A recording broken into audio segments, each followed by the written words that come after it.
RTO की कथित अवैध वसूली के खिलाफ शिवसेना ठाकरे गुट आक्रामक। ओवरलोड गाड़ियों पर कार्रवाई नहीं होने से बड़ा आक्रोश। आरटीओ वसूली से जुड़े दलालों की संपत्ति और अकाउंट जांच की मांग। ग्रामीण आरटीओ विजय चौहान पर पहले भी लग चुके हैं कई आरोप। जबलपुर हाईवे पर ट्रक ड्राइवरों का नग्न आंदोलन, ट्रक खड़े कर प्रदर्शन। जानवरों की अवैध गाड़ियों पर कार्रवाई नहीं होने के लगाए आरोप। शिवसेना ठाकरे गुट, कांग्रेस और राष्ट्रवादी ने दी रोड जाम आंदोलन की चेतावनी। आरटीओ विभाग में कथित भ्रष्टाचार और अवैध वसूली को लेकर शिवसेना ठाकरे गुट ने मोर्चा खोल दिया है। संदीप पटेल और पंकज अहिरवार के नेतृत्व में कार्यकर्ताओं ने आरोप लगाया कि कई आंदोलनों और कलेक्टर के फटकार के बावजूद आज भी ओवरलोड गाड़ियां खुलेआम सड़कों पर दौड़ रही है। साथ ही आरटीओ अधिकारियों के संरक्षण में दलालों द्वारा वसूली किए जाने का भी आरोप लगाया गया। जबलपुर हाईवे पर कथित अवैध वसूली से परेशान ट्रक ड्राइवरों ने ट्रक खड़े कर उग्र प्रदर्शन और नग्न आंदोलन किया।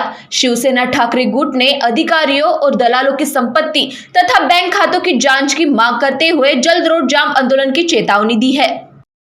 आज शिवसेना उद्धव बाळासाहेब ठाकरे नागपूर शहरातर्फे उपशहप्रमुख प्रवीणजी अहिरराव आणि शहरप्रमुख विक्रमजी राठोड, मनोजजी शाहू आणि पुष्कळशे मुख्य पदाधिकाऱ्यांच्या मुख्य उपस्थितीमध्ये प्रादेशिक वाहन अधिकारी यांना निवेदन देण्यात आले आणि नागपूर शहरामध्ये ओव्हरलोडिंगच्या नावाने होत असलेली वसुली, ज्या शाळेची परमिशन असलेल्या बसेस जे नागपूर जिल्ह्याच्या आजूबाजू क्षेत्रामध्ये अवैधरित्या चालवत आहे त्यांच्यावर कारवाई करण्यात यावी आणि 15 दिवसापासून सर्व्हर बंद आहे सांगून इथे कोणत्याही गाडीला फिटनेस किंवा कोणतेही डॉक्युमेंट बनत नाही आहे। त्या कारणाने पुष्कळशे ट्रक चालक असं किंवा ट्रक मालक असतील हे खूप परेशान झालेले आहे।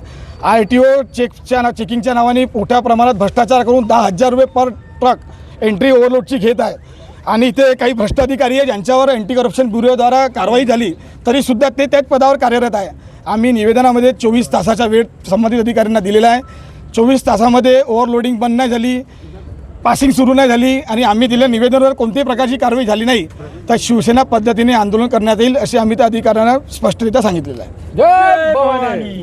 शिवसेना बाळासाहेब ठाकरे, उद्धव बाळासाहेब ठाकरे काही प्रमाणात आहे जी अधिकारी आहे इथे चव्हाण साहेब, विजय चव्हाण साहेब, ते विजय चव्हाण साहेब असे आहे की त्यांनी इथे भ्रष्टाचार पूर्ण माफी आहे। भ्रष्टाचाराचे मेन सरगना म्हणजे तर विजय चव्हाण साहेब आहे। ते विजय चव्हाण साहेब असे आहे का त्यांनी बॉर्डरवर जे अधिकारी जे बसवले नेमलेले आहे ते अधिकारी पूर्ण यांना महिन्याचे 3-3 लाख रुपये एक अधिकारी देऊन राहिलेला आहे यांना। तर त्यानंतर यांची जे ओव्हरलोडिंगचे जे चालू आहे रेती वगैरे जे गिट्टी वगैरे जे ओव्हरलोडिंग कॉईल जे जाऊन राहिलेले आहे एक ट्रकमध्ये ओव्हरलोड पूर्ण जाऊन राहिले त्याची जे वसुली करून राहिलेले आहे ते यांचे दलाल करून राहिलेले आहे आणि ते दलाल करून आता म्हणजे पेपर याच्यावर बंद झालेला आहे म्हणजे आमचे ओव्हरलोडिंग वगैरे सर्व बंद आहे पण तरी पण यांची ओव्हरलोडिंगची वसुली चालू आहे।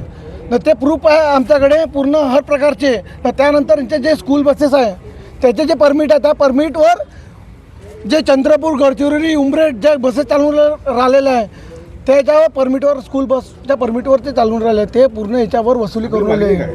आमची मागणी हे आहे का यांना 24 घंट्याच्या अंदर हे कारवाई करायला पाहिजे, नाहीतर मग आम्ही शिवसेना स्टाईलमध्ये आंदोलन करू। Bureau report NTV 24।